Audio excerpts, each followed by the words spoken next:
Hello students, now we start the chapter that is electoral politics. तो last lecture में हमने देखा था about the Haryana assembly election कि किस तरीके से वहाँ इलेक्शन हुए.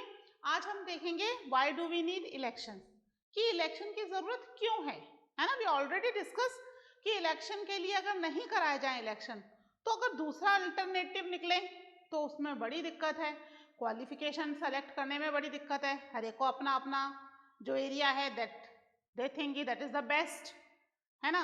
तो क्राइटेरिया क्वालिफिकेशन जो है वो चूज करने में दिक्कत हो, एज लिमिट्स को या फिर एक्सपीरियंस को, इन सब चीज़ों को चूज करने में काफ़ी कॉन्फ्लिक्टिंग हो जाएगा. फिर दूसरा तरीका हमने देखा कि चलिए ये चीज़ें छोड़ देते हैं, सारे लोग मिल बैठकर बातचीत कर लेते हैं, तो it is also not possible. Why? Because it's not possible that each and every one can sit together, they all have the time है ना, and even they all have the skill to discuss about the political issue. सबको political issue की जानकारी हो ऐसा जरूरी तो नहीं है ना. बहुत सारे लोग हैं इंटरेस्ट ही नहीं है पॉलिटिक्स में, बस वोट डालाते हैं, काम खत्म. They don't have the interest in the politics. देश का कौन चीफ मिनिस्टर है या प्राइम मिनिस्टर है इतना पता है कि हमारे स्टेट का ये चीफ मिनिस्टर है या कंट्री का ये प्राइम मिनिस्टर. उसके अलावा क्या चल रहा है, this is the responsibility of the political leader. हम क्यों पता रखें, नहीं पता रखना चाहते हैं. तो कुछ लोगों को इसमें इंटरेस्ट ही नहीं है, कुछ क्या काफी लोगों को इसमें इंटरेस्ट ही नहीं है कि डिस्कशन, तो फिर वो क्या डिस्कशन करेंगे. तो it is also not possible. सबके पास टाइम नहीं है, स्किल्स नहीं है कि एक साथ बैठ करके वो बातचीत कर सकें. ठीक है, चलिए इसके कुछ पॉइंट्स हम पहले लिख लेते हैं, उसके बाद हम लिखते हैं कि इलेक्शंस के लिए क्या जरूरी है. ठीक है, लिखिए, हेडिंग डाल लीजिए, why do we need elections. ठीक है, elections take place regularly in any democracy.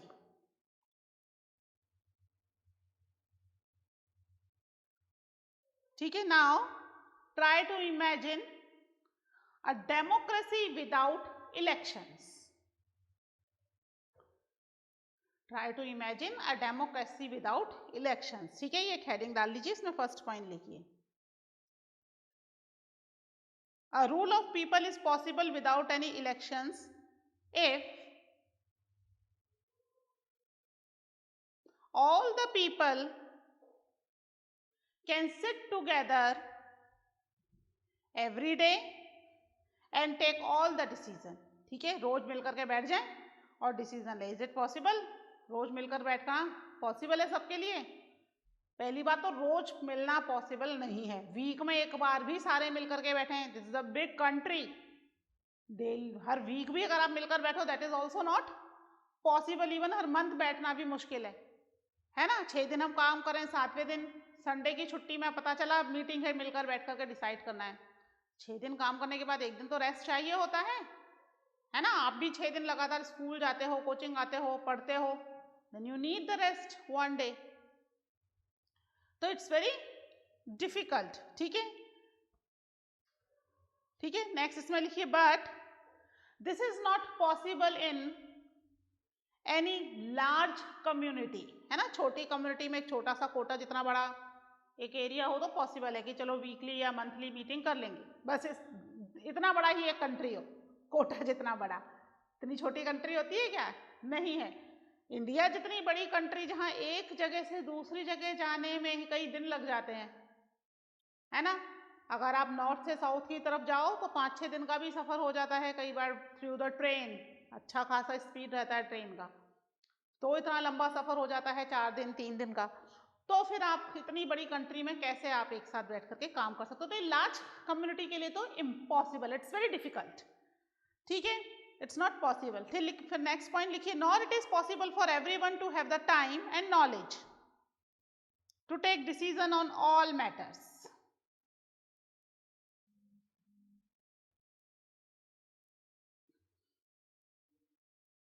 ठीक है, ये पॉसिबल नहीं है. इसके अलावा अगर हम दूसरा तरीका देखें, कौन ज़्यादा क्वालिफाइड है या कौन ज़्यादा एक्सपीरियंस है, इस पर कॉन्फ्लिक्टिंग आ जाएगा, है ना. मुझे लगता है मैं ज़्यादा क्वालिफाइड हूँ, सामने वाले को लगेगा वो ज़्यादा क्वालिफाइड है, एक कहेगा भाई मेरे जितना एक्सपीरियंस किसी के पास है क्या, I am the more experience person. तो फिर कॉन्फ्लिक्ट हो जाएगा। ठीक है, तो क्या किया जाए, है ना। तो वहां पर अब एक ही तरीका निकल कर आता है कि इलेक्शंस के थ्रू लोगों से उनकी चॉइस पूछ ली जाए कि आप किसको पसंद करते हो to be the your representative. अब यहाँ जो पॉलिटिकल लीडर्स हैं हमने उन्हें क्या नाम दिया हुआ है, they are known as the representative of their area, है ना। जिस भी एरिया को वो बिलोंग करते हैं, they were known as the representative of that area.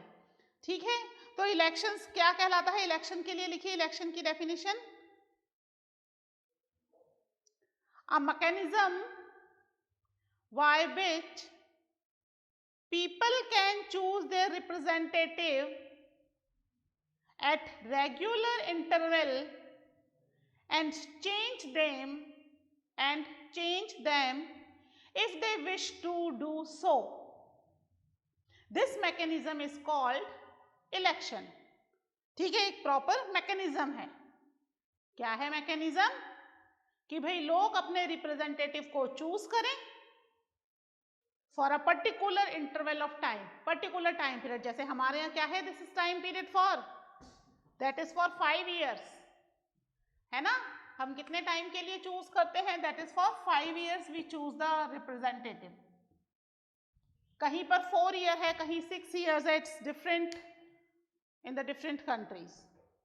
ठीक है, तो हम उनको चूज करें and if we are not satisfied, तो आफ्टर 5 years जब नेक्स्ट इलेक्शन होंगे, at that time we can change them, बदल दें उनको। क्या दिक्कत है, हर बार जो डिसीजन है वो किसके हाथ में है, that is in the hand of the people, है ना। पीपल ही वोट डाल रहे हैं, तो वो किसी और कैंडिडेट को अपना वोट डाल सकते हैं। India is a multi party country, है ना, इतनी सारी पार्टीज हैं इंडिया के अंदर। किसी भी दूसरी पार्टी के लीडर को या किसी भी दूसरी पार्टी के व्यक्ति को you can cast your vote. ठीक है, और ऐसा होता भी है। हमने देखा ना हरियाणा में क्या हुआ, लोकदल के बाद वापस कांग्रेस आ गई, है ना। राजस्थान में हम देख ही रहे हैं लाइव एग्जाम्पल, हर 5 साल के बाद गवर्नमेंट चेंज हो जाती है ना। बीजेपी फिर कांग्रेस, फिर बीजेपी फिर कांग्रेस, ये कंटिन्यू साइकिल चलती जा रही है राजस्थान के अंदर। ठीक है, तो ये गवर्नमेंट जो है वो चेंज कर सकते हैं, that mechanism is known as elections. ठीक है, नेक्स्ट लिखिए इसमें, in an election the voters make many choices. ठीक है, वोटर के पास कई सारी चॉइसेस होती हैं। क्या चॉइसेस हैं, फर्स्ट लिखिए, they can choose who will make laws for them. ठीक है, कौन लॉ बनाएगा। ठीक है, कौन होती है लॉ मेकिंग अथॉरिटी, आपको पता है लॉ मेकिंग अथॉरिटी, पढ़ते आ रहे हो बचपन से, कौन है,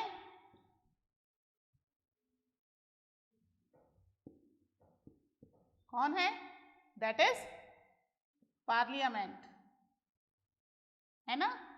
हमारे लिए सारे लॉ पार्लियामेंट में बनते हैं, या हम ये कह सकते हैं कि हमारी लेजिस्लेटिव असेंबली जो है वो इसको बनाती है, जितने भी लॉज हैं that is made by the legislative assembly. ठीक है, तो हम इसको चेंज कर सकते हैं, कौन लॉ बनाएगा हम चूज कर सकते हैं, चेंज कर सकते हैं। सेकेंड पॉइंट लिखिए, they can choose who will form the government and take major decisions.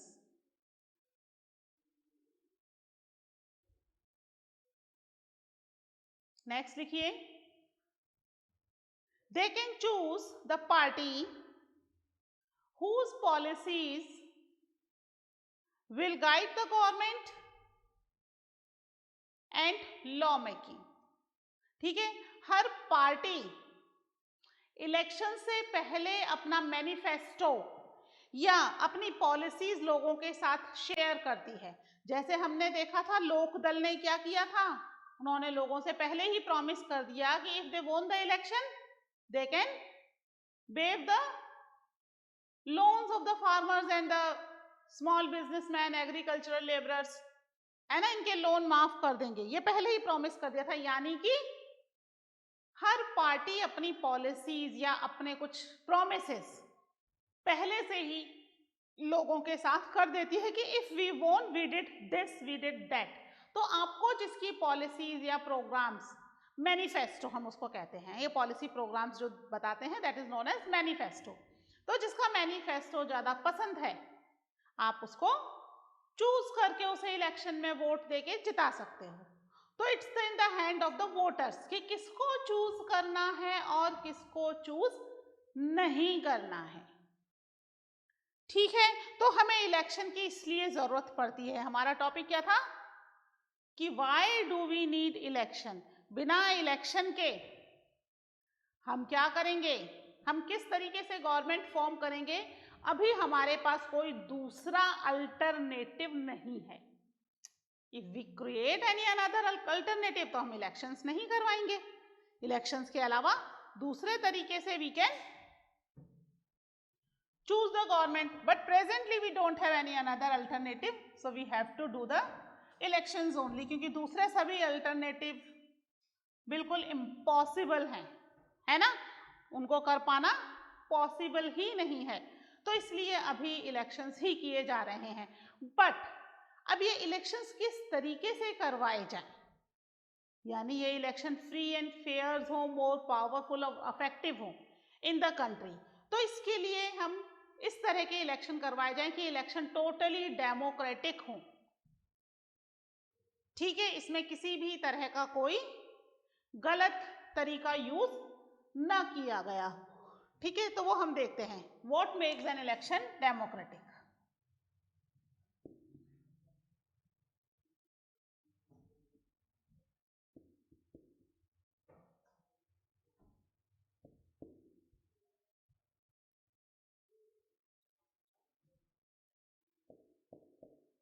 ठीक है, इलेक्शंस को क्या चीजें हैं जो कि डेमोक्रेटिक बनाती हैं।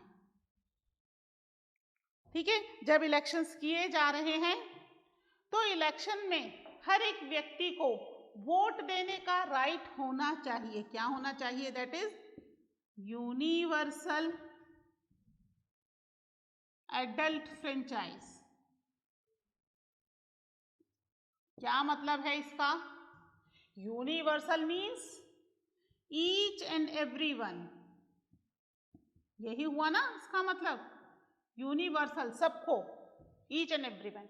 एडल्ट मीन्स 18 ईयर्स प्लस, ठीक है, 18 ईयर्स एंड प्लस। अब प्लस के बाद किस एज तक, कोई लिमिटेशन नहीं, अब आप कितनी भी एज होती चाहिए, हो सकती है।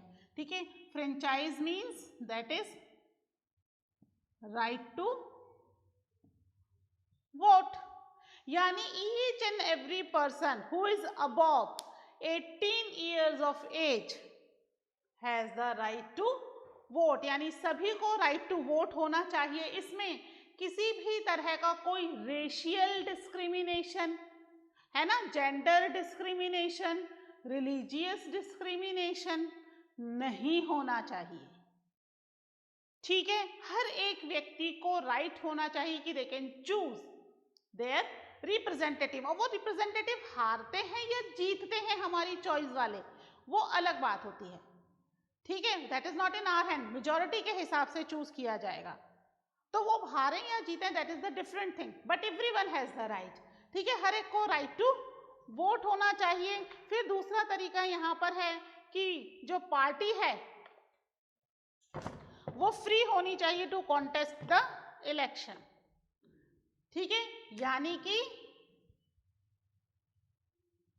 चॉइस होनी चाहिए, चॉइस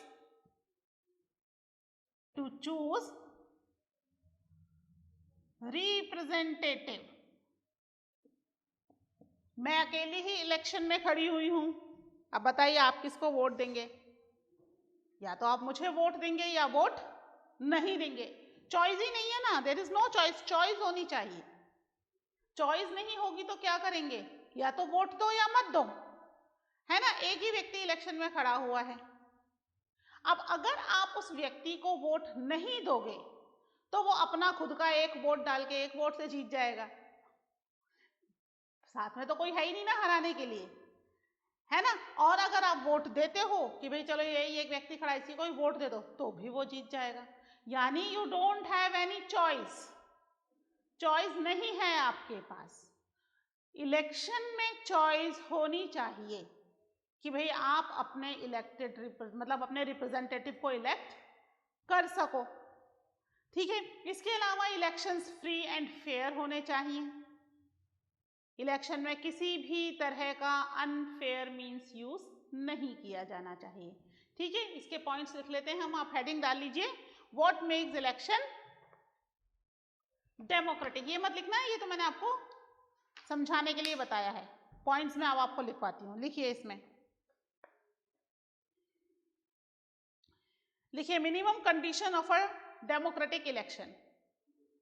हेडिंग डाल लीजिए minimum conditions for a democratic election. इसमें फर्स्ट पॉइंट देखिए, everyone should be able to choose, means everyone should be able to choose, means everyone should have one vote and every vote should have equal value, ठीक है, समझ में आया। एक vote होगा, हर एक व्यक्ति का एक वोट होगा, everyone will give the one vote, और हम इसको क्या काउंट करेंगे, ओनली वन ही काउंट करेंगे। ऐसा नहीं है किसी एक कम्युनिटी के वोट को तो हम 5 काउंट कर रहे हैं, किसी कम्युनिटी के वोट को 3 काउंट कर रहे हैं, किसी कम्युनिटी के वोट को 1 काउंट कर रहे हैं। नो डिस्क्रिमिनेशन, ठीक है। एक वोट डाला जाएगा तो काउंटिंग कितनी होगी, दैट इज ओनली 1, ठीक है। इक्वल वैल्यू, चाहे वो बहुत ही रिच व्यक्ति डाले या बहुत ही पुअर व्यक्ति डाले, कोई भी डाले, सबके वोट की काउंटिंग सेम होगी। इसीलिए हमारे इलेक्शंस में क्या होता है, when we cast the vote ना, उसमें कोई नाम वाम नहीं जाता किसी का, केवल ये जाएगा भी इस व्यक्ति को वोट हुआ है, किसने दिया है ये नहीं पता चल सकता, ठीक है। नेक्स्ट पॉइंट लिखिए इसमें, सेकंड पॉइंट लिखिए, there should be something to choose from party and candidates. There should be something to choose from, full stop. Parties and candidates should be free to contest election and should offer some real choice to the voters, ठीक है। Choice होनी चाहिए voters की to choose the representative. Election में ज्यादा व्यक्ति खड़े ही नहीं है, एक ही व्यक्ति खड़ा हुआ है तो चॉइस ही नहीं होगी, ठीक है। तो एटलीस्ट 2 पर्सन या मोर देन 2 पर्सन। कुछ कंट्री में 2 पार्टी सिस्टम है और हमारी कंट्री में मल्टी पार्टी सिस्टम है, तो हमारी कंट्री में तो 10-10, 12-12 लोग भी खड़े होते हैं फॉर 1 सीट, तो कोई प्रॉब्लम नहीं है ना। तो यहां पर चॉइस होनी चाहिए with the candidate. Third point डालिए,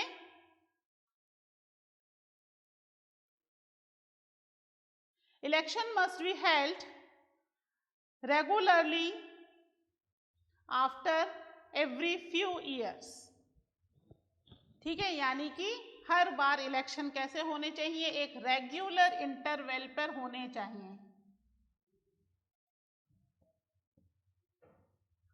यानी कि रेगुलर इंटरवल से क्या होगा, जो पार्टी इलेक्ट होकर के अभी आई है, he has the fear to loss the election after this time period.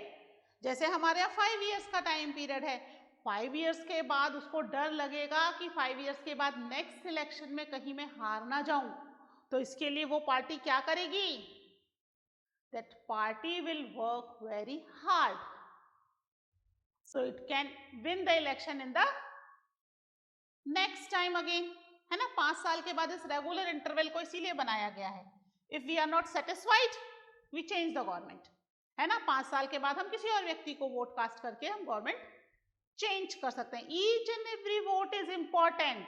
कई बार लोग कहते हैं मेरे एक वोट से क्या होगा, यही सोच तो लाखों लोग रखते हैं ना, तो लाखों वोट कम हो गए, है ना। लाखों वोट कम हो गए, यानी जिस कैंडिडेट को आप सभी लोग चूज करना चाहते थे वो कैंडिडेट रह गया, ठीक है। So each and every vote is very important, ठीक है। नेक्स्ट पॉइंट देखिए इसमें, fourth point, the candidate preferred by the people should get elected. ठीक है, जिसको भी लोग प्रिफर करेंगे, है ना, रिप्रेजेंटेटिव वही व्यक्ति बनेगा, यानी those who got the maximum votes they will win the seat. ठीक है, फिफ्थ पॉइंट लिखिए, election should be conduct in a free and fair manner where people can choose as they really wish, है ना, यानी election कैसे होने चाहिए,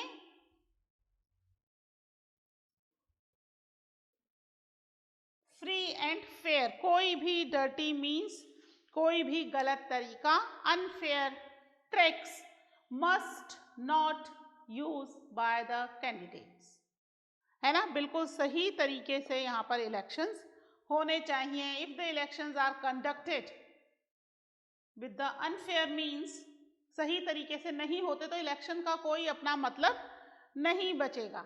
ठीक है, तो इसीलिए जब भी इलेक्शन करवाए जाएं that should be done in a free and fair manner. ठीक है, तभी हमारे इलेक्शंस क्या होंगे, इट बिकम डेमोक्रेटिक, है ना। क्या तरीका हो, सबसे पहले तो यूनिवर्सल अडल्ट फ्रेंचाइज हो, each and every person can cast the vote and every vote must have the equal value. फिर यहाँ पर चॉइस हो टू चूज द रिप्रेजेंटेटिव, कि हम कौन से रिप्रेजेंटेटिव को चूज करें, प्रॉपर चॉइस हो। इसके अलावा रेगुलर इंटरवल हो, हर 5 साल में हमारे यहाँ पर इलेक्शंस होते हैं, रेगुलर इंटरवल हो। इससे क्या होगा, that representative have the fear to lose the elections. ठीक है, इसके अलावा जो कैंडिडेट लोगों ने सेलेक्ट किया है, those who win with the majority, they must be elected. ठीक है, और एक फ्री और फेयर तरीके से इलेक्शंस हो, बिल्कुल सही तरीके से, जिससे क्या हो कि इलेक्शंस में सही व्यक्ति को चूज किया जा सके, है ना, जिसको वाकई में लोगों ने चूज किया है या वोट डाले हैं, उस व्यक्ति को चूज किया जा सके। ठीक है, ये हो गया अबाउट द इलेक्शन कंपटीशन।